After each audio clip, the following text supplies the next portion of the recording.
What is COVID-19? I'm not here to give an objective definition, but my question is rhetorical. What is COVID-19 for you? To know the facts, you should visit reputable organizations in the health and sciences. But you've heard of different interpretations coming from different people of what this global health crisis is. Are they correct? Flat out science, it is a virus, it is a pandemic, but there are religious communities saying that this is God's blessing for us because He gave us more time to pray. There are some celebrities pushing us to be productive to maximize the time. There are also other people saying na Mother Nature is very happy because the sky is very blue and tumigil na ang factory production. While there are also other people, average people like me, saying na COVID-19 exposes the faulty structures of our society. This is a precursor to an economic recession.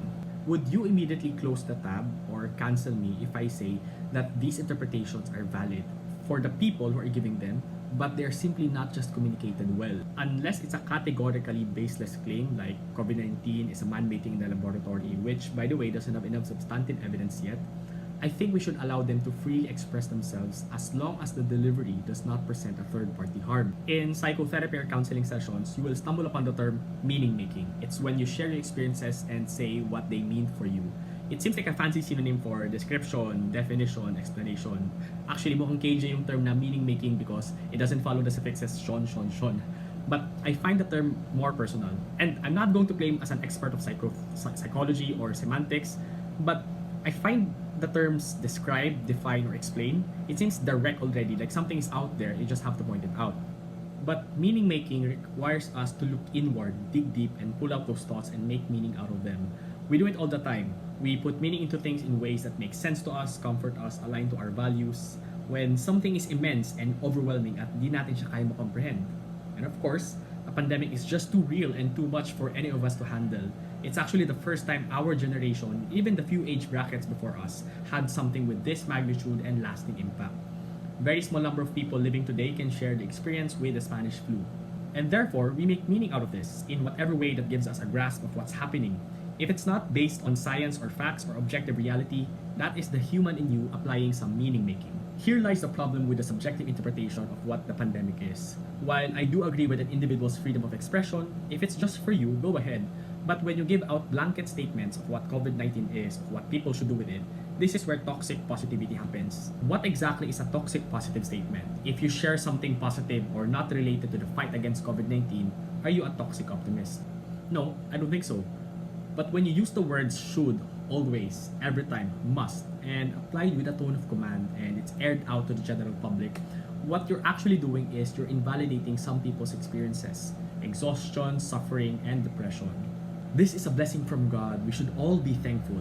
People are just making excuses to be lazy. People must try to be productive in working and in studying. If you notice, these sample statements are impositions that there is only one way of looking at this. No other choices, no consideration for context, no consideration for nuances. Some people can say these things because of their privileges, but there are many others who do not share the same things. Lavish houses, cars, internet connection, or yoga mats. Your meaning making shouldn't sound condescending and should not be applied across the board. You can make it just about yourself, your experience, how you feel, and with the freedom of expression, other people shouldn't call you out for that. But how about public figures?